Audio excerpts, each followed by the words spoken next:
Hai, kita berjumpa lagi dalam program Jurnal Weekend. Kali ini masih bersama saya, Sasmita Kirana. Dan saya Afwan Asyafa. Nggak terasa ternyata kita sudah seminggu lewat dari tahun baru atau tanggal 1 Januari ya. Benar sekali, ini adalah Jurnal Weekend pertama di tahun 2023. Iya ya? Iya, saya nggak terasa ya. Perasaan Sudah nggak karena terasa ya, ini udah tahunnya udah baru lagi, tentunya dengan semangat baru, dengan berita-berita terbaru juga pasti. Oh iya, dan semua berita itu pemirsa, kita udah punya 10 berita yang memang semuanya itu unik, menarik, dan tentu saja viral di kanal YouTube National TV Official. Ini berita terhangat ya di tahun 2022 dan juga 2023. Iya, gitu. hangat banget Masih seperti ada ambil momen-momen bakpao dari unik. kukusan. Oh, gitu ya. Namun kalau berita pertama ini datang dari kabupaten mana nih, Afwan? Nun jauh di sana. Biasanya kan dari Banyuwangi atau area Tapal Kuda ya. Tapi kali ini kita akan menyeberang dulu ke luar provinsi, tepatnya di Jawa Barat, Subang, pemirsa. Jadi berita pertama dari Subang. Iya. Ada apa dengan Di sana Subang? ada sesuatu yang viral juga, yaitu tentang adanya percobaan pencurian pelaku babak belur dihajar massa. Ini ya, kejadian lagi, aksi pencurian lagi. Di awal berita kita udah disuguhkan dengan berita kriminal. Kenapa ya kok kayaknya masih melekat gitu ya, masih banyak masih terus sekali terjadi ini. gitu. Dan semoga ini bisa menjadi pembelajaran tersendiri. Pembelajaran buat siapanya ini? Untuk kita bersama, Untuk kita supaya lebih aman. Nah, itu maksudnya gitu, ya.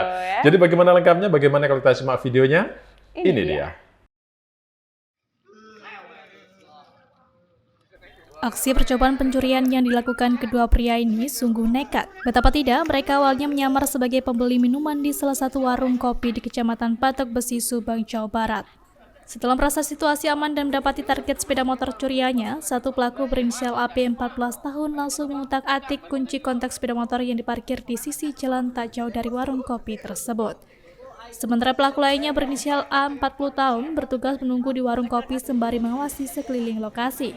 Namun kedua pelaku pencuri kendaraan bermotor itu pun ketiban sial sebab aksinya kepergok warga. Saat merusak kunci sepeda motor tersebut, pelaku pun diteriaki maling oleh warga yang melihat aksinya itu. Mendengar teriakan warga, pelaku pun langsung kabur ke arah area persawahan. Lantaran tak mengetahui medan, pelaku pun berhasil diamankan warga di lan sawah. Sementara satu pelaku lainnya berhasil kabur dan luput dari kejaran warga. Warga yang kesal pun melampiaskan amarahnya kepada pelaku tersebut. Warga secara beramai-ramai menghadiahi bogem mentah ke tubuh pelaku hingga mengalami memar di bagian wajah serta tubuhnya. Polisi yang tiba di lokasi langsung mengamankan pelaku dari amukan massa dan diamankan ke kantor polisi guna dimintai keterangan lebih lanjut. Diketahui jika di wilayah tersebut kerap terjadi aksi pencurian kendaraan bermotor. Warga pun kesal lantaran seringkali kehilangan kendaraan bermotor yang sengaja diparkir di tepi jalan maupun rumah. Dari Subang, Jawa Barat, Sandi Senudin, National TV melaporkan. Tuh, udah lihat ya. Lumayan ya ternyata. Tapi memang kalau seperti ini biasanya akan menimbulkan efek jera ya, walaupun sebenarnya tidak diperbolehkan. Kalau Sangat dong, sangat tidak boleh diperbolehkan. sekali. Sudah tahun baru lagi, 2023 lagi, kenapa sih harus masih melakukan aksi-aksi yang nggak benar seperti pencurian? Padahal jelas-jelas ini adalah tindakan kriminal yang ujung-ujungnya, tuh kan, pelakunya 2 orang sampai babak belur dihajar massa. Mas, kenapa sih nggak cari pekerjaan yang lain, yang halal, yang nggak merugikan orang, dan bisa membuat Anda nyaman? Nggak harus seperti ini. Betul sekali. Dan ditambah lagi memang pada peristiwa adanya aksi pencurian ini awalnya dia mampir di sebuah warung nih pemirsa. Namun ternyata endingnya dia justru mengotak-atik salah satu sepeda motor dan pada akhirnya melakukan aksi pencurian. Namun ternyata juga gagal karena sampai dihajar massa itu tadi ya, emang ketahuan gitu. Kalau udah ketahuan begini sebenarnya ada efek jera memang ya, dari sekitar wilayah yang ada di situ. Namun tapi itu memang merupakan daerah yang sering sekali di tempat itu, sering sekali terjadi aksi pencurian dan pelakunya bukan 1 orang loh, tapi 2 orang. 2 orang. Dan yang bikin saya miris juga, ternyata 1 di antara itu masih di bawah umur. Masih 14 tahun Masih 14 ya. tahun dia ini yang beraksi untuk mengutak-atik kunci motor yang ada di sekitar warung kopi di mana mereka mencoba menyamar jadi pembelinya. Nah, ketika mereka sedang mengutak-atik itulah diketahui warga, maka diteriaki maling. Kalau sudah begini, babak belur dihajar massa, tapi untungnya memang kepolisian langsung bertindak ya, dan memang melakukan bentuk pengamanan gitu untuk daerah yang memang rawan ya seperti yang dikatakan oleh Afan, tapi dan juga untuk pencurinya supaya tidak mati dihajar massa. Biarlah mereka mempertanggungjawabkan perbuatannya kepada pihak yang berwajib ya. Betul Nah ini juga kayaknya perlu juga nih ya, dimanapun kita kalau misalnya parkir kendaraan, entah motor, entah mobil, ini kayaknya mengawasi kendaraan kita tuh sangat perlu meskipun kita berada di dekatnya. Karena nggak menutup kemungkinan di dalam keramaian pun kadang-kadang pelaku juga mencoba untuk memanfaatkan dan mengambil kesempatan di dalam kesempitan. Jadi memang benar-benar bisa melihat situasi ya, ketika lagi senggang, ketika ada kesempatan langsung capcus, langsung melakukan aksi pencurian. Ini berarti tandanya pencurian udah handal banget sih. Apalagi di sini emang daerah rawan kriminalitas gitu. Oke, kita beralih dari Kabupaten Subang kita ke Kabupaten Banyuwangi. Kali ini juga seputar kriminalitasnya, Pak. Masih kriminalitas, pencurian juga ya? Pencurian juga, tapi ini berbeda. Jadi di mana ada pria bermasker yang menggasak kotak amal di Kabupaten Banyuwangi. Kok saya jadi sering banget ya? Iya, kayaknya ada belakangan beberapa ini. kali di beberapa kota juga dengan motifnya sama sebenarnya, mencuri kotak amal. Sebenarnya ada apa gitu? Itu dia. Apakah ini dampak karena sekarang semuanya barang-barang mahal kan? Seperti kita ketahui, nggak hanya harga cabai, tapi harga BBM, sudah mulai harga kebutuhan resesi ya. semuanya mengalami kenaikan. Betul. Tapi apakah memang jalan satu-satunya harus melakukan aksi seperti ini? Nah, kalau bisa sih jangan sampai gitu. Tapi apakah memang kurangnya keamanan di lokasi atau di wilayah tersebut hingga menyebabkan adanya kesempatan untuk melakukan tindakan pencurian? Oke, bagaimana kalau kita lihat videonya? Ini dia. Seperti inilah rekaman CCTV yang memperlihatkan aksi seorang pria yang sedang melakukan aksi pencurian kotak amal di salah satu masjid di Kecamatan Celuring, Banyuwangi, Jawa Timur. Diketahui jika pelaku tersebut memakai masker, menggunakan jaket berwarna abu-abu dan menggunakan tas lempangan. Bahkan aksi pencurian kotak amal masjid tersebut sempat viral dan menghebohkan jagat maya di bumi Blambangan. Dari rekaman CCTV tersebut, terlihat pelaku sangat berhati-hati di saat melakukan aksinya memindahkan 2 kotak amal yang ada di luar untuk dibawa masuk ke dalam masjid. Selanjutnya, di dalam masjid terlihat pelaku tepat berada di balik pintu berusaha mencongkel kotak amal dengan keadaan digembok. Bahkan sesekali pria tersebut keluar untuk memastikan jika kondisi sekitar masjid aman dan tidak ada aktivitas warga. Setelah dilakukan penelusuran, diketahui jika aksi pencurian kotak amal itu terjadi di Masjid Baitul Mimbar, Dusun Cemeduk, Desa Celuring, Kecamatan Celuring, Banyuwangi. Selanjutnya, saat dikonfirmasi secara terpisah melalui sambungan telepon, Kapolsek Celuring AKP Agus Priyono mengatakan jika belum ada laporan dari masyarakat terkait aksi pencurian kotak amal di masjid tersebut. Polisi pun meminta agar masyarakat segera melapor ke polisi supaya pelaku ditangkap serta kasus pencurian kotak amal yang meresahkan warga itu tak terulang lagi. Dari Banyuwangi, Jawa Timur, Muhammad Hasbi, Nasional TV melaporkan. Nah, jadi ya lagi-lagi motifnya sebenarnya hampir sama ya dari beberapa berita yang sudah kita tayangkan juga. Jadi kalau dari yang pertama tadi, itu bedanya tadi itu di warung kopi ya, yang jadi sasaran adalah motor. Tapi yang ini di masjid, yang jadi sasaran adalah kotak amal yang ada di masjid tersebut. Betul sekali, dan ini kejadiannya berada di Kecamatan Celuring, Kabupaten Banyuwangi, Jawa Timur, yang dimana ada seorang pria bermasker yang menggasak kotak amal di sebuah masjid. Nah, ini jadi ceritanya memang kotak amal ini berada di luar, kemudian dibawa masuk dan berusaha untuk dicongkel. Sampai akhirnya memang sempat ketahuan di CCTV ya. Betul. Namun memang kelemahannya di sini adalah warga sekitar yang berada di sekitar masjid tersebut ini belum melaporkan adanya kejadian tersebut ke pihak kepolisian, sehingga pihak kepolisian juga tidak bisa menangani secara lanjut begitu. Jadi sangat penting kalau emang ada hal-hal yang tidak diinginkan atau hal yang menyangkut keamanan, kriminalitas, dan lain sebagainya, memang sangat penting untuk melakukan pelaporan kepada pihak kepolisian supaya ada tindak lanjut. Sementara dari kejadian ini, memang sebelumnya pelaku ini mondar-mandir di sekitar masjid yang ternyata kalau dilihat dari rekaman CCTV, pria yang menggunakan masker, kemudian jaket berwarna abu-abu dan juga tas lempangan ini ternyata sedang mengawasi kondisi di lingkungan sekitar, apakah aman ataukah tidak.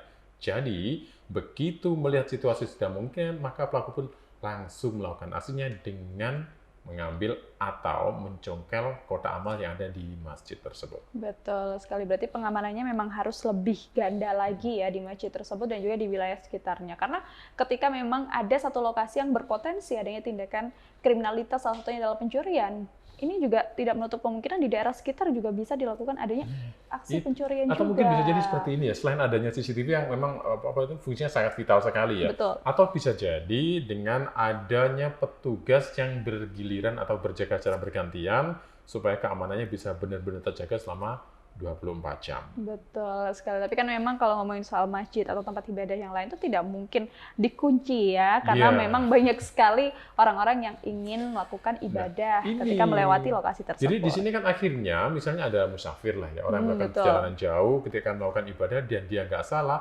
dikhawatirkan dia kena imbasnya. Jadi kena fitnah ya. Kena fitnah, ini sangat disayangkan. Seperti apa itu kata pepatah? Sebab nilas titik rusak susu sebelanga. Betul sekali ya. Jadi jangan sampai kita memfitnah orang yang tidak bersalah begitu. Dan ternyata kita juga masih akan memberikan informasi yang menarik lainnya, beritanya yang pastinya unik, menarik dan juga viral. Maka dari itu tetaplah di Jurnal Weekend. Ada masih bersama kami dalam Jurnal Weekend. Kalau tadi kita sudah membahas tentang dua berita di awal tentang pencurian, yang satu babak belur, yang satunya masih belum dilakukan tindakan karena tidak ada laporan. Kalau sekarang kita akan beralih ke kabupaten sebelah Situbondo. Di Situbondo, apakah ini seputar kriminalitas juga? Enggak juga. Enggak ya, tapi tetap beritanya pastinya viral. Sebenarnya seputar Kamtipmas juga sih. Kamtipmas. Tapi kali ini lebih ke ODGJ atau orang dengan gangguan jiwa. Wah, ada jadi apa tepatnya nih? Di Situbondo, 7 ODGJ ditertibkan petugas gabungan. Tapi memang meresahkan ya kalau kita membahas seputar ODGJ yang dimana masih berkeliaran, ini juga kadang juga mengganggu warga. Iya betul, ini kadang melakukan menjadi sesuatu. keresahan tersendiri bagi kita semua. Ini dia. Jadi kadang-kadang ada warga tuh yang merasa nggak nyaman dengan kehadiran mereka, ODGJ ini karena mereka tuh kadang-kadang juga melakukan tindakan yang tidak seharusnya dilakukan. Itu yang meresahkan. Memang harusnya ini memang ada tindakan khusus dari pemerintah untuk menangani atau bahkan membantu untuk menyembuhkan. Itu dia. Bagaimana kalau kita simak beritanya? Langsung saja, ini dia. Menjelang akhir tahun 2022, petugas gabungan dari Satuan Polisi Pamong Praja dan Dinas Sosial Situbondo, Jawa Timur menggelar razia terhadap penyandang masalah kesejahteraan sosial. Kali ini sasaran utama petugas yakni orang dengan gangguan jiwa ODGJ yang kerap meresahkan dan juga membuat onar. Seringkali ODGJ tersebut berkeliaran di jalan raya, bahkan biasanya mereka juga merusak kenyamanan publik dengan membuang air di sepanjang jalan. Dalam razia yang digelar tersebut, petugas berhasil mengamankan sebanyak 7 orang dengan gangguan jiwa. Penertiban para ODGJ tersebut pun tak semulus yang dibayangkan, bahkan saat menangkap para ODGJ itu, petugas pun sempat kewalahan dan melakukan aksi kejar-kejaran di jalan umum. Tak sedikit juga para ODGJ itu melakukan perlawanan dan menghindari kejaran petugas untuk diamankan. Sementara itu, Muhammad Sawal selaku Kepala Bidang Rehabilitas Dinas Sosial Kabupaten Situbondo mengatakan, usai melakukan razia, petugas berhasil menertibkan sebanyak 7 orang dengan gangguan jiwa yang berkeliaran di jalanan. Selanjutnya, ODGJ tersebut nantinya akan dilakukan perawatan di shelter Dinas Sosial Kabupaten Situbondo dan selanjutnya akan diserahkan ke Polijiwa Puskesmas Mandingan. Dari Situbondo, Jawa Timur, Khairul Rahman, Nasional TV melaporkan.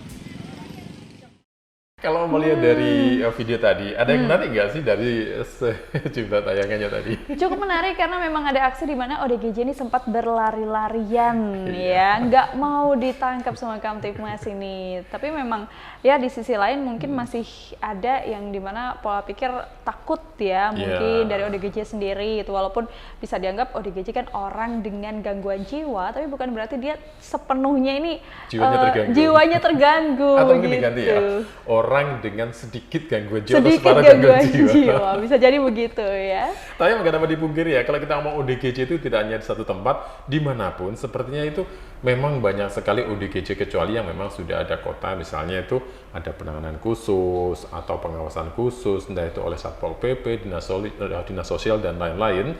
Tetapi di Situbondo ini memang sengaja dilakukan razia karena dianggap mereka ini meresahkan masyarakat. banyak sekali yang sudah merasa mendapatkan gangguan dari tindakan yang tidak diinginkan sehingga mereka terganggu.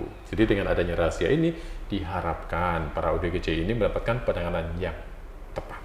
Betul sekali, yang dimana memang sebelumnya ODGJ ini cukup meresahkan. Banyak sekali warga yang melaporkan adanya ODGJ yang berkeliaran di sekitar wilayah tersebut. Hingga akhirnya ada sekitar 7 ODGJ yang akan dirawat hingga kondisinya bisa pulih dan juga membaik. Dan akan dilakukan perawatan di shelter Dinas Sosial Kabupaten Situbondo dan selanjutnya akan diserahkan ke Poli Jiwa Puskesmas Melandingan.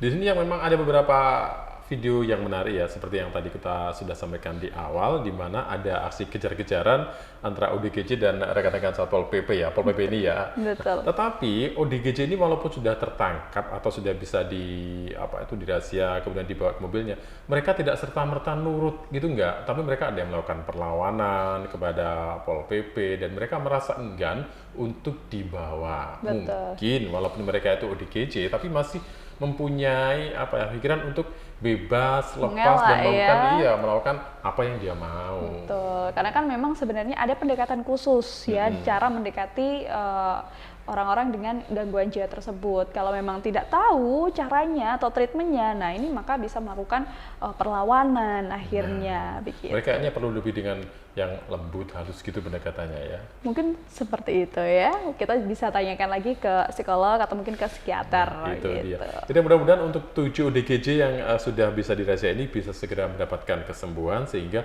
bisa dikembalikan ke keluarga kembali ya. Betul sekali. Baik, dari Kabupaten Situbondo kita akan beralih ke Kabupaten Banyuwangi. Kita bergeser lagi ya, balik lagi ke Kabupaten Banyuwangi. Tapi kalau ini kita tidak akan membahas seputar kriminalitas, kita tidak akan membahas seputar ODGJ, namun ini menjadi satu motivasi tersendiri supaya kita tuh mau menabung gitu. Menabung ya? Menabung, jadi kalau kita ingin membeli sesuatu ada baiknya jangan berhutang, Afan. Oh gitu? Ada baiknya menabung walaupun menggunakan uang receh. Jadi kalau nggak beli utang terus KSP gimana dong? Waduh, kalau itu beda cerita lagi Beda ya. cerita, ya. Tapi kalau kali ini cukup unik dan juga menarik pemirsa, yang dimana ada penjual gorengan yang membeli motor seharga 32,7 juta menggunakan uang receh. Jadi ini nabungnya sampai bertahun-tahun supaya bisa beli motor favoritnya ya, yang diidam-idamkan. Ini segitu banyaknya dengan uang receh ya? Nggak bisa membayangkan ya, sebanyak apa nih 32,7 juta dengan uang receh. Berapa lama, kemudian berapa lama nabungnya maksudnya, terus berapa lama juga ngitungnya. Nah, penasaran seperti apa beritanya? Ini dia. Hasil menabung selama 4 tahun sungguh tidak disia-siakan oleh Dartik, 47 tahun warga desa Sumbersewu, Muncar, Banyuwangi, Jawa Timur ini. Wanita yang sehari-hari berjualan gorengan ini membeli sepeda motor kontan dengan uang receh pecahan 500 dan 1.000 rupiah. Uang yang ia kumpulkan itu pun mencapai puluhan juta rupiah dan sanggup untuk membeli 1 unit sepeda motor dengan harga 32,7 juta rupiah di dealer motor yang berlokasi di Rokojampi, Banyuwangi. Wanita penjual gorengan tersebut memang sudah lama mengidam-idamkan untuk memiliki kendaraan tersebut. Hingga akhirnya setelah uang tabungannya dirasa cukup, ia pun datang ke dealer berdua bersama dengan suaminya.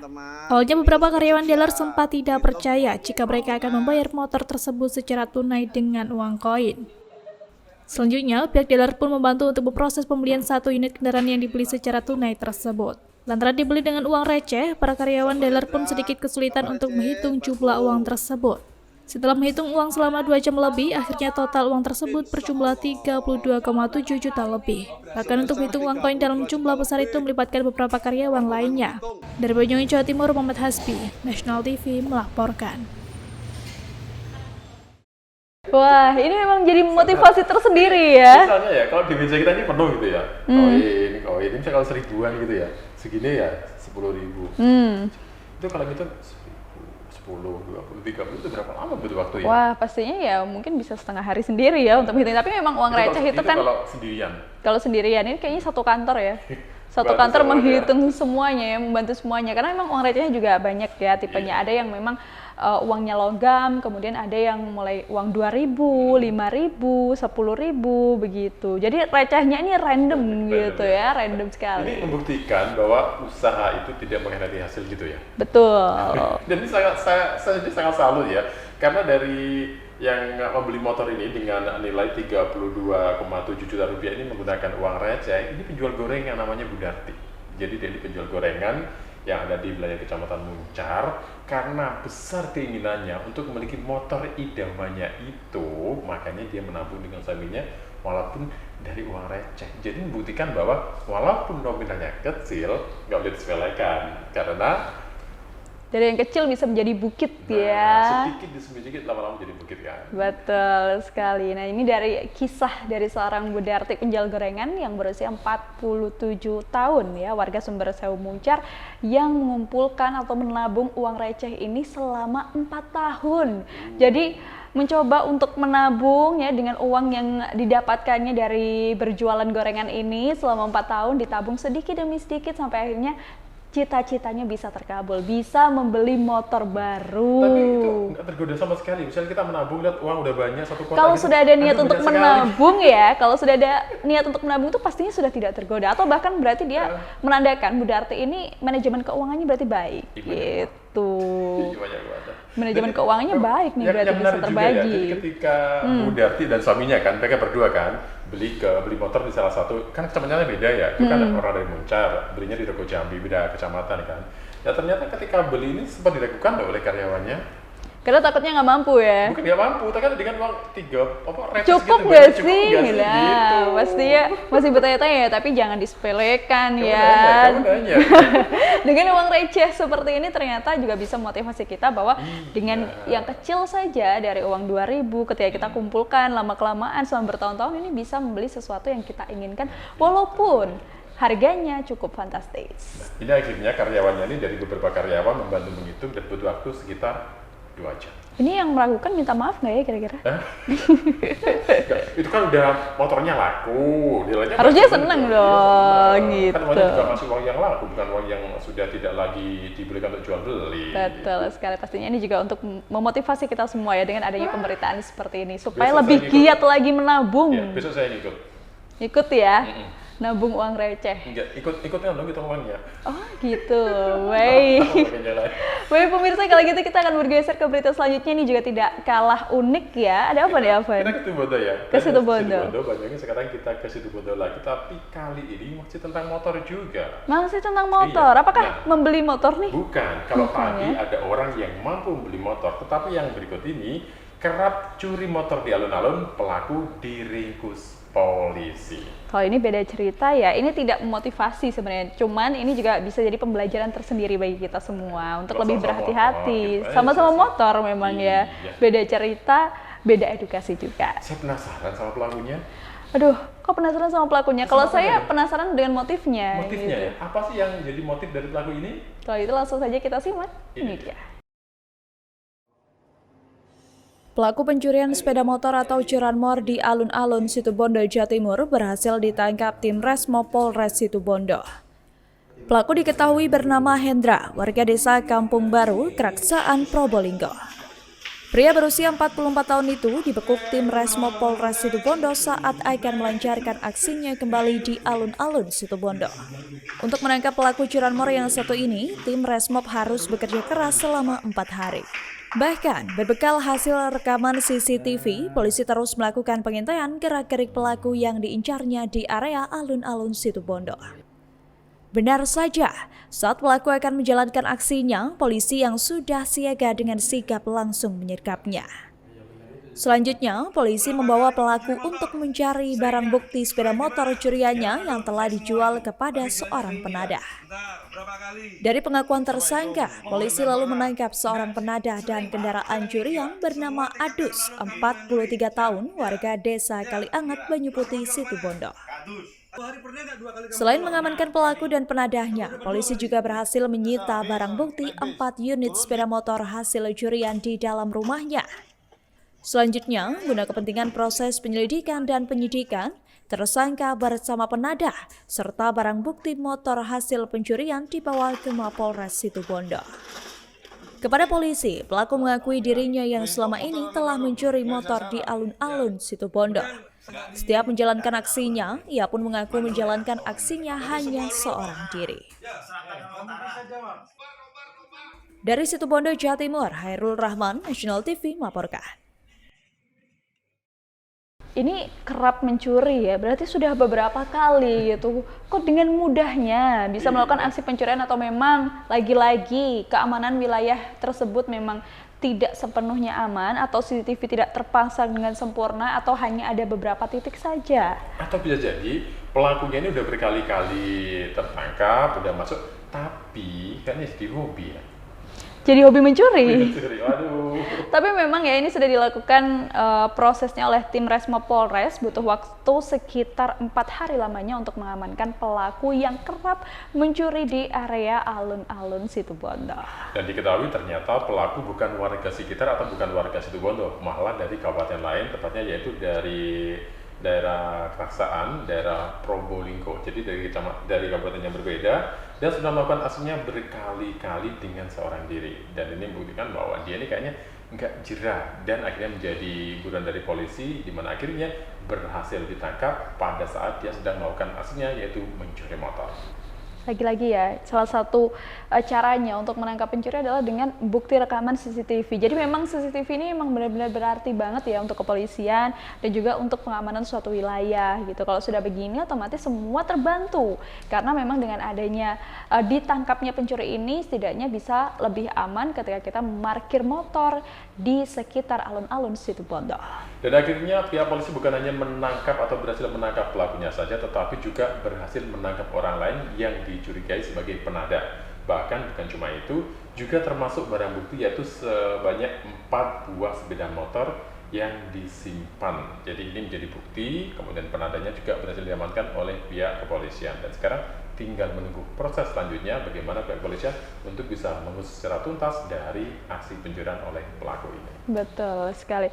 Tapi memang kalau biasanya di tempat-tempat umum ini, setahu saya ketika saya berkunjung di beberapa kota, ini alun-alun ini biasanya ada lahan parkir khusus yang pastinya ada keamanan tersendiri. Nah ini juga bisa jadi tanda tanya bagaimana dengan fasilitas dari pemerintah yang digunakan sebagai fasilitas umum untuk para warga ketika ingin berlibur atau mungkin ingin jalan-jalan di kawasan alun-alun Situbondo. Apakah memang sebenarnya sudah ada parkir tersendiri, namun memang adanya pencurian ini berada di sekitar tempat parkir liar. Nah, ini masih tanda tanya juga. Jadi PR. Ya, teman-teman dari yang bekerja sebagai tukang parkir kan, mereka ini sudah difasilitasi oleh pemerintah. Betul. Jadi bukan hanya sekedar ketika mereka mendapat fee secara ikhlas ya, secara ikhlas maksudnya ya dari si pemilik kendaraan, tetapi bagaimana juga mereka ini bisa membantu menjaga keamanan dari motor yang diparkir itu. Betul, tapi ada juga satu salahnya sih kalau misalkan sudah ada tempat yang disediakan untuk parkir tapi memilih di parkir liar,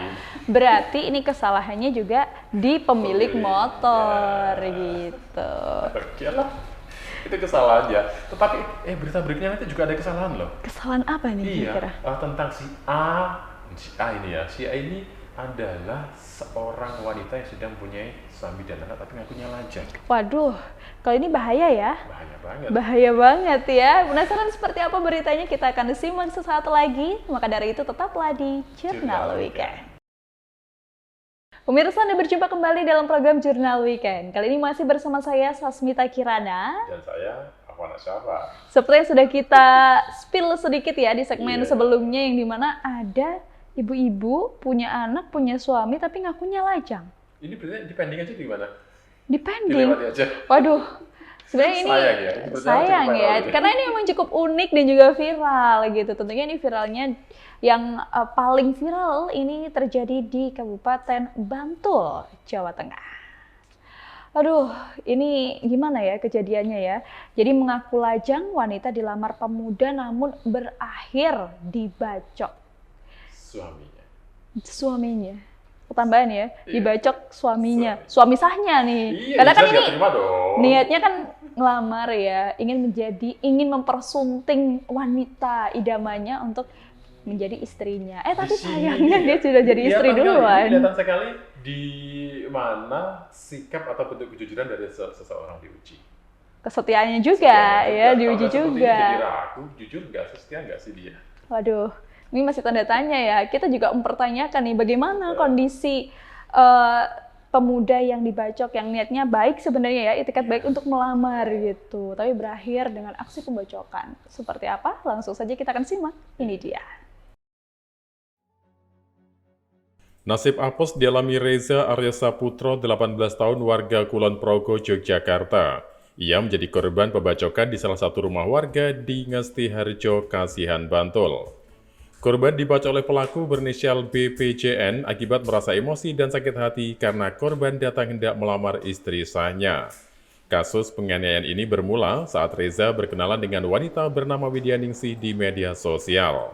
Di media sosial, Widyaningsih yang sudah memiliki suami dengan 2 orang anak ini mengaku masih lajang sehingga membuat Reza tertarik untuk berkenalan. Perkenalan keduanya pun terjadi dan berlanjut dengan kopi darat sebanyak 2 kali, sehingga membuat Reza jatuh cinta dan berniat melamar Widyaningsih untuk menjadi istrinya. Kapolsek Kasihan Bantul AKP Satrio Arif Wibowo menyebutkan, beberapa waktu setelah jumpa darat, Reza datang ke rumah Widyaningsih dengan tujuan untuk melamar Widyaningsih. Kedatangan Reza ditemui oleh pelaku yang merupakan suami sah dari Widyaningsih. Setelah pelaku menjelaskan bahwa Widyaningsih adalah istrinya, dia lalu menanyakan sudah berapa kali bertemu dengan istrinya dan dijawab oleh Reza bahwa sudah bertemu dengan Widyaningsih sebanyak 2 kali. Mendengar jawaban Reza, pelaku merasa sakit hati dan emosi mengambil pedang di dalam kamar dan langsung membacok kepala korban sebanyak 2 kali. Meski sempat menghindar, namun bacokan pelaku sempat menyerempet kepala dan jari tangan korban sehingga harus mendapatkan perawatan di rumah sakit. Polisi yang mendapat laporan langsung mendatangi tempat kejadian perkara dan mengamankan pelaku bersama barang bukti berupa sebilah pedang sepanjang 70 cm yang digunakan BPJN untuk membacok korban. Untuk mempertanggungjawabkan perbuatannya, kini pelaku harus menjalani pemeriksaan terkait kasus penganiayaan tersebut. Pelaku dijerat dengan ayat 1 pasal 351 KUHP tentang penganiayaan dengan ancaman hukuman 2 tahun 2 bulan penjara. Dari Bantul, Yogyakarta, Tim Liputan Nasional TV melaporkan. Korbannya masih imut-imut loh. Tapi cukup sedih ya. Iya, masih 18 tahun. 18 tahun sudah ada niat untuk melamar. Ini kan cool sekali gitu, keren sekali ya niat baiknya, itikat baiknya untuk melamar wanita yang dikenalnya di media sosial. Namun naasnya ternyata wanita yang mengaku sebagai sosok yang lajang ini ternyata sudah memiliki keluarga. Alhasil ketika didatangi bukannya malah bahagia tapi justru bertambah adanya luka. Ini membuktikan bahwa kebijakan kita di dalam menggunakan media sosial ini sangat penting. Jadi memang keduanya, antara si korban dan juga istri dari pelaku ini, awalnya berkenalan lewat media sosial. Kemudian mereka ngobrol, chatting, dan lain sebagainya. Bahkan mereka sudah sepakat untuk mengadakan kopdar atau kopi darat sebanyak 2 kali.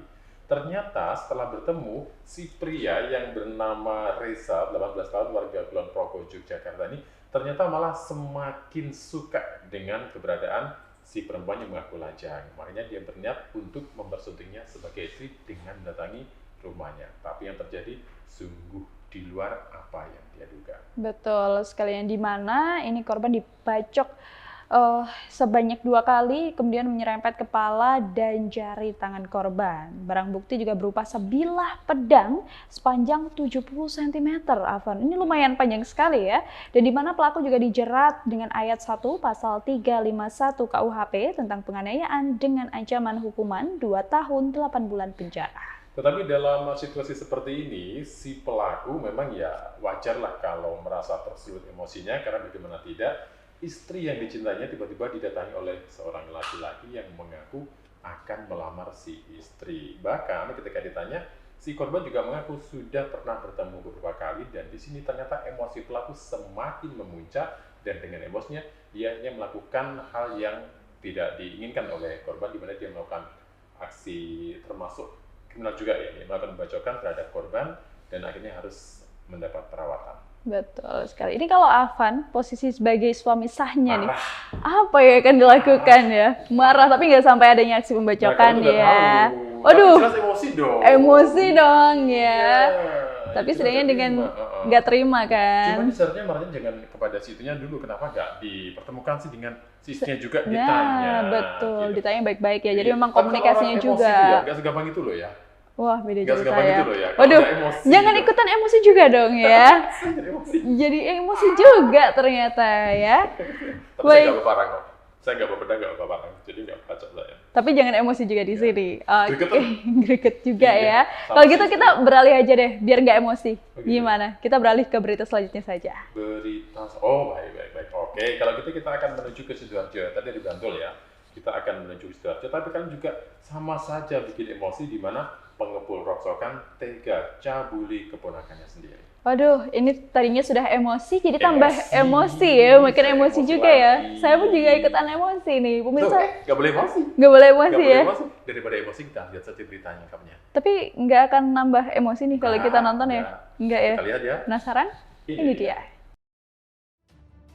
Ditetapkan sebagai tersangka atas kasus pencabulan terhadap anak berusia 7 tahun, pria berinisial R berusia 42 tahun asal Sidoarjo yang berprofesi sehari-hari sebagai pengumpul barang bekas atau rongsokan ini kini tengah menjalani proses penyidikan di Polresta Sidoarjo. Aksi pencabulan pelaku terhadap bocah 7 tahun ini berhasil terbongkar berdasarkan pengakuan korban kepada ibunya. Diketahui jika tersangka telah meluncurkan aksi bejatnya kepada keponakannya sendiri di rumahnya. Dengan modus operandi mengajak korban untuk bermain, korban pun kemudian dicabuli oleh tersangka hingga sebanyak 5 kali. Perbuatannya tersebut dilakukan kali pertama sejak tahun 2021 lalu. Guna menutupi aksi bejatnya, tersangka memberikan uang sebesar Rp2.000 kepada korban untuk jajan setiap usai melakukan aksi tak senonohnya. Hingga kini, polisi masih melakukan penyidikan terkait kasus tersebut. Selain itu, polisi juga sudah mengamankan pelaku serta memberikan perlindungan dan trauma healing terhadap korban. Dari Sidoarjo, Jawa Timur, Tim Liputan Nasional TV melaporkan. Aduh, ini sudah bapak-bapak, usianya sudah 42 tahun, tapi masih saja ya bisa melakukan aksi pencabulan. Ini Masih emosi? Sebenarnya sih saya cukup emosi melihatnya, karena gergetan juga gitu. Saya miris karena korbannya itu masih berusia 7 tahun. Ini korbannya berusia 7 tahun dengan bapak yang usianya 42 tahun. Masih keponakannya sendiri dan itu dilakukan nggak sekali, berkali-kali bahkan sampai 5 kali. Apa sih yang ada dalam otak si bapak ini, Pak, sampai tega melakukan tindakan seperti itu? Dan mirisnya lagi, ini korban diiming-imingi uang sebesar Rp2.000. Rp2.000 loh, ini orang tuanya kan juga bisa ngasih sebenarnya. Dikasih uang, dikasih jajan, kan gitu. Mereka masih dalam apa ya? Masih pikirnya masih anak-anak ya, masih suka, yang penting bisa beli jajan, begitu ya. Belum bisa mikir ini si Mbak ini ngasih uang Rp2.000 ada apa sih? Belum bisa mikir seperti itu, taunya dikasih uang. Betul. Tapi memang ini juga cukup miris karena memang kejadian ini sudah dilakukan sejak tahun 2021.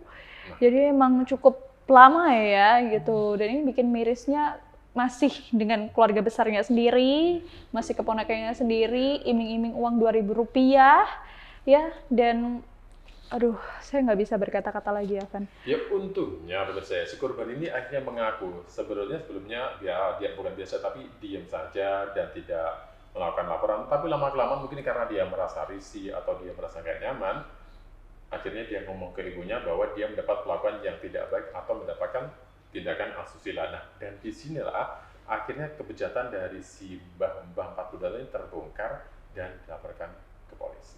Betul sekali, dan akhirnya polisi juga melakukan penindakan tidak hanya kepada pelaku namun juga kepada korban, yang dimana ini akan memberikan perlindungan dan efek dari trauma, ya ini adanya trauma healing terhadap korban karena ini usianya masih 7 tahun, masa depannya masih panjang sekali gitu, dan pastinya akan ada efek trauma tersendiri dan cukup mendalam karena memang aksi pencabulan ini sudah dilakukan sejak tahun 2021, jadi memang cukup lama sekali dan orang terdekat juga ya. 2023 loh ya.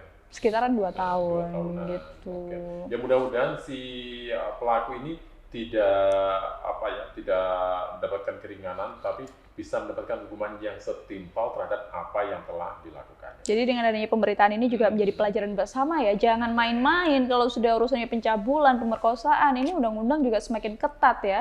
Sama itu juga, sebagai orang tua harus lebih bisa mengawasi, komunikasi, ya, pengawasan, ya ini juga harus lebih intens lah berkomunikasi dengan sang anak gitu, supaya ketika ada kejadian-kejadian yang mungkin sang anak tidak mengetahui atau bahkan tidak tahu ini tuh apa, harus bagaimana, ini setidaknya bisa bertanya kepada orang terdekat, yakni orang tuanya. Ini salah satu pentingnya komunikasi antara orang tua dan anak. Ya, cara mendidiknya juga ya, gitu. Nah, kalau begitu dari Kabupaten Sidoarjo ya, kita akan beralih ke Situbondo. Lagi-lagi ya, ada apa dengan Situbondo ini? Kenapa akhir-akhir ini juga sering sekali ada pemberitaan-pemberitaan yang cukup unik dan juga viral. Yakni di mana ada sopir ugal-ugalan truk angkutan sampah tabrak 2 minibus. Ugal-ugalan ya, lagi-lagi. Ini ugal-ugalan seperti apa ya? Apa karena dia ini mengemudinya secara zigzag ini dalam kondisi sadar, pengaruh minuman keras, ataukah memang sudah terbiasa meliuk-meliuk ya, Iya. terbiasa salip menyalip gitu ya. Nah ini nih, SIM-nya juga masih dipertanyakan ini. Ini SIM-nya SIM asli atau memang SIM tembak gitu ya? SIM tembak, emang Pak RT buatin gitu ya? Bisa jadi begitu, tapi kan Bagaimana kalau kita cek SIM-nya aja? nah, Kita cek jangan SIM-nya. dong, kita cek beritanya Cek aja beritanya, ya, oke. supaya tidak saling menduga gitu ya. Penasaran seperti apa pemirsa? Kita simak bersama, ini dia. Diduga karena tidak dapat menjaga jarak aman antar kendaraan lain, satu unit truk mengangkut sampah milik Dinas Lingkungan Hidup Pemkab Situbondo Jawa Timur menabrak 2 mobil minibus di depannya. Diketahui jika kecelakaan beruntun itu terjadi tepat di depan kantor Bupati Situbondo. Bahkan akibat tabrakan beruntun tersebut, lalu lintas di depan kantor Bupati Situbondo sempat mengalami kemacetan. Sementara itu Sri, saksi peristiwa kecelakaan menyampaikan, awalnya truk berplat merah dengan muatan sampah tampak melaju dengan kencang dan ugal-ugalan. Sesampainya di lokasi kejadian, diduga karena sopir truk tidak dapat menjaga jarak aman sehingga menabrak mobil minibus yang hendak parkir di kiri jalan. Tak berhenti sampai di situ, akibat kerasnya benturan, tabrakan beruntun pun tidak dapat terhindarkan. Truk pun juga menyenggol satu unit minibus serupa yang tepat ada di depannya. Akibat tabrakan beruntun tersebut, kaca bagian belakang kedua minibus tersebut pecah, sedangkan bagian sampingnya juga mengalami kerusakan cukup parah. Sementara itu, Ibda Kadek Yasa selaku Kanit Lantas Polres Situbondo mengatakan pihaknya sudah melakukan identifikasi terkait kecelakaan lalu lintas tersebut. Meskipun tidak ada korban jiwa dalam peristiwa itu, namun kerugian material diperkirakan sekitar puluhan juta rupiah mengingat kerusakan yang diakibatkan lumayan parah. Dari Situbondo, Jawa Timur, Khalil Rahman, National TV melaporkan. Aduh, ini ya, padahal ini milik Dinas Lingkungan Hidup DLH Pemkab Situbondo loh. Tadi sempat cek SIM-nya nggak sih? Tadi kan tanya SIM. Tadi saya sih pengennya ngecek ya, Oh, ngecek gitu ya? sendiri, ngecek langsung gitu loh, kita wawancarai ya, kita live report di sana Iya. gitu. Ini SIM-nya A, B, C, atau ABCD gitu ya? Mungkin Kalau seperti kan itu, ABC. atau mungkin memang ada SIM khusus untuk instansi pemerintah begitu.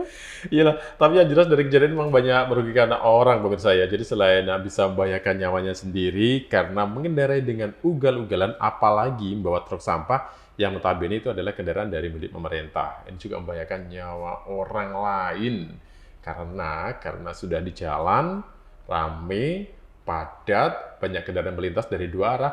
Ini potensi kecelakaan sangat besar sekali bisa terjadi.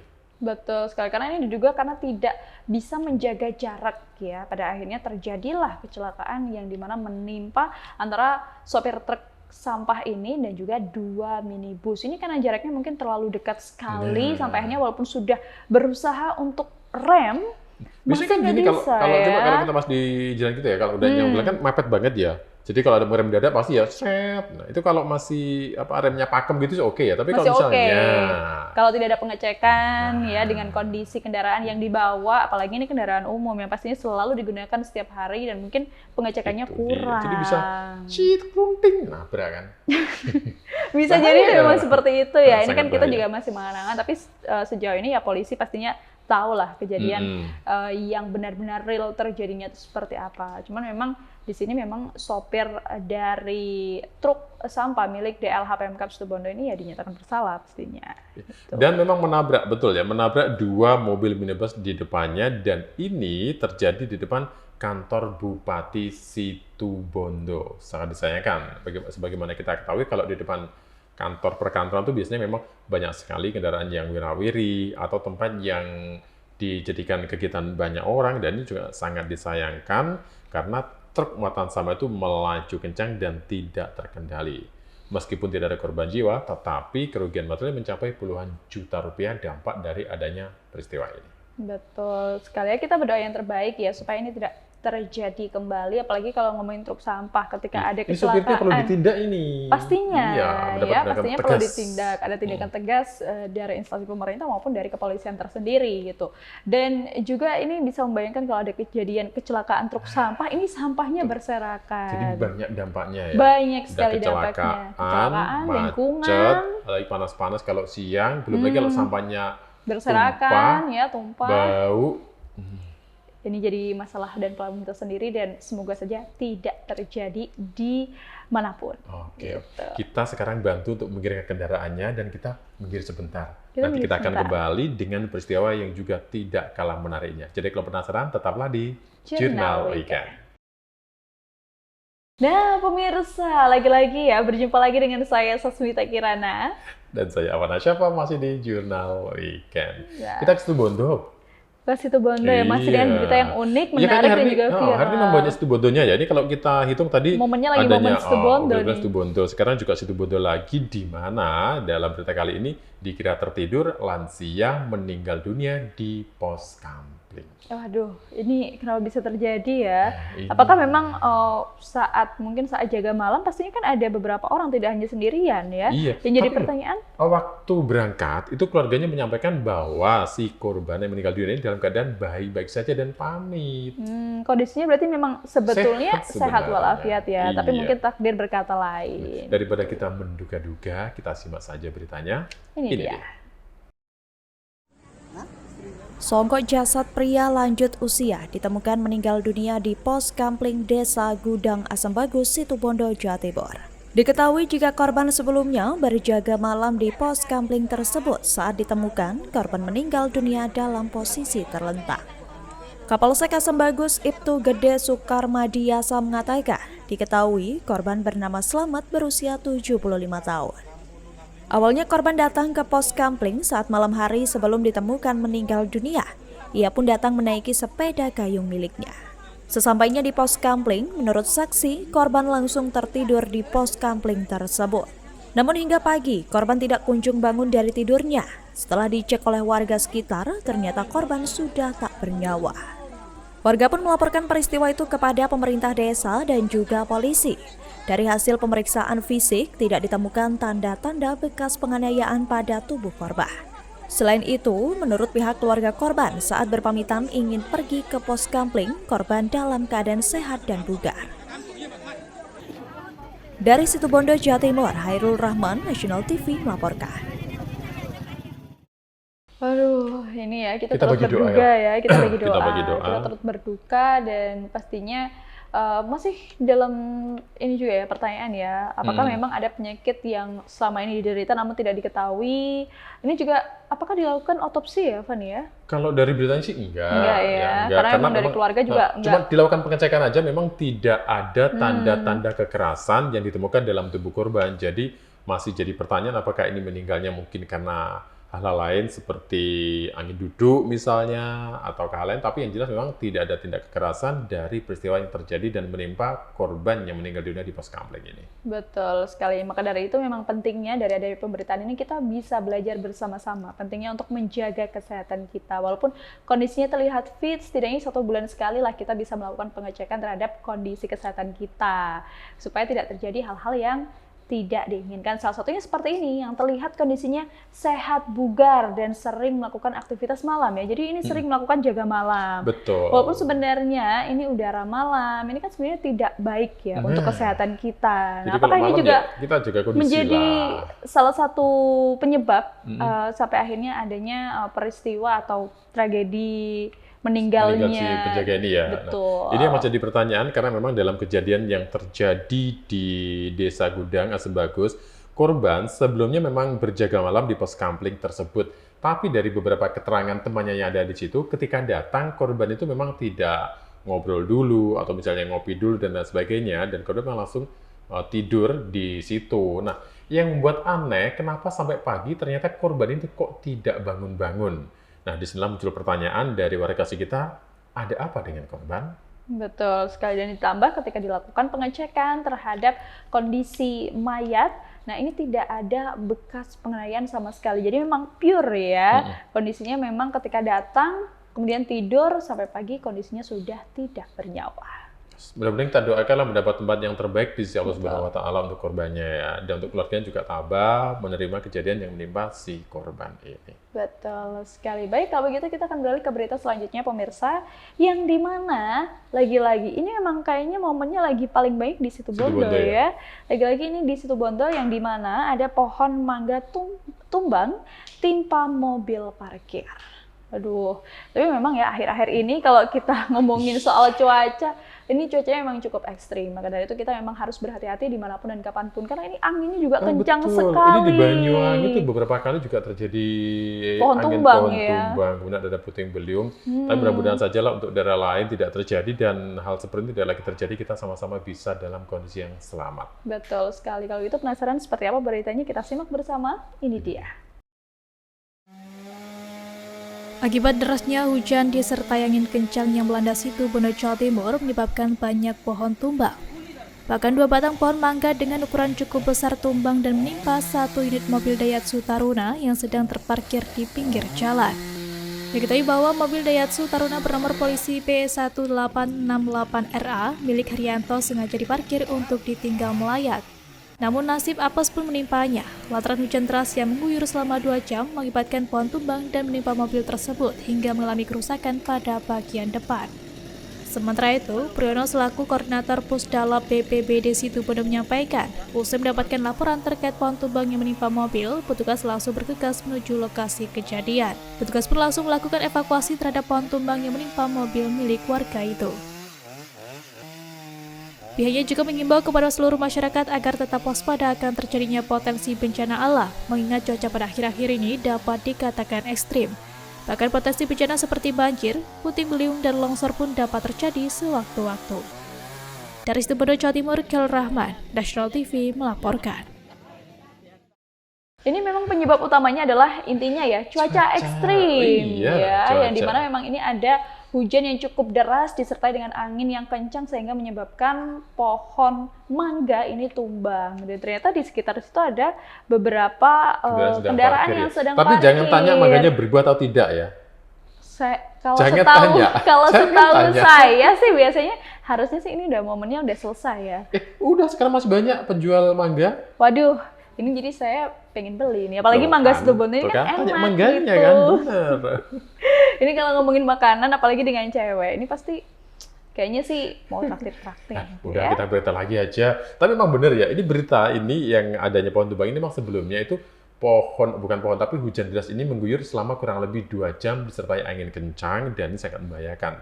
Sementara dari pemilik kendaraan sendiri, waktu itu kendaraannya diparkir karena ia sedang takziah ke salah satu warga yang meninggal dunia. Memang kalau kita bahas di akhir-akhir ini ya, potensi bencana itu memang kerap kali terjadi dimanapun dan kapanpun, memang kita juga tidak bisa mengetahui, namun ada tanda-tanda dan BMKG pun juga sudah menyebutkan. Yang dimana memang akhir-akhir ini kondisi cuaca sedang tidak baik, dimana kondisi cuaca sedang ekstrim. Bisa dikatakan kalau di Kabupaten di Banyuwangi sendiri ini ada namanya hidrometeorologi, atau juga musim kemarau basah yang akhir-akhir 2022. Ya? Betul. Kalau sekarang sebenarnya musim hujan, tapi justru di sini panas tapi disertai dengan angin kencang. Ini makanya rawan sekali terjadi hal-hal yang membahayakan, misalnya banjir, puting beliung, longsor dan lain sebagainya. Dari peristiwa ini juga menjadi catatan penting buat kita.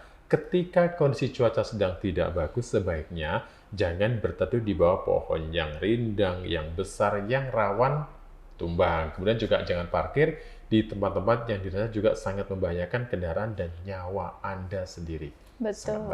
Ada baiknya kalau memang ada tempat parkir khusus, nah setidaknya kita parkir di situ saja. Mungkin lebih aman ya, lebih safety juga daripada kita parkir di bawah pohon yang kita lihat mungkin rindang ya, rindang. Kemudian dilihat dulu bawahnya, akarnya kuat nggak sih? Terus kemudian misalnya kalau miring ada pohon parkir bawahnya, plek, ini bahaya kan? Bahaya sekali. Soalnya ini juga menimpa 1 mobil loh. Ya. Yang robohkan 2 ya, robohkan 2 bawahnya ya, tapi menimpa salah 1 mobil. Betul sekali ya, semoga saja memang walaupun dipastikan ada kerugian tersendiri ya, tapi setidaknya karena memang ini penyebabnya adalah cuaca dan juga bencana alam ya, faktor alam juga, semoga bisa tabah lah dengan adanya peristiwa yang terjadi. Dan semoga cuaca segera membaik dan segera membaik harapannya ya, karena kan sudah momennya tahun baru dengan semangat yang baru, dengan harapan yang baru Nah. juga gitu. Tapi walaupun banyak yang baru-baru, ternyata kita sekarang waktunya pamit. Karena kita mau liburan. Iya, mau weekend juga. Kita mau weekend juga ya, karena kan ini juga masih dalam suasana liburan juga ya, Iya, gitu, awal-awal jadi tahun pemirsa. 2023 gitu. Mau kemana sih hari ini? Kalau saya sih pingin healing. Pingin healing ya, Pingin bukan healing. hilang ya, tapi healing ya. Pingin healing Oh, aja ya, healing. jangan sampai hilang gitu. Karena kita tetap akan menemani pemirsa di episode selanjutnya. Jadi kita ketemu lagi minggu depan. Saya Fana Syafa. Dan saya Susmita Kirana, Tunggu kami dalam jurnal weekend yang menyuguhkan berita yang unik menarik, dan viral di kanal YouTube National TV Official. Sampai jumpa.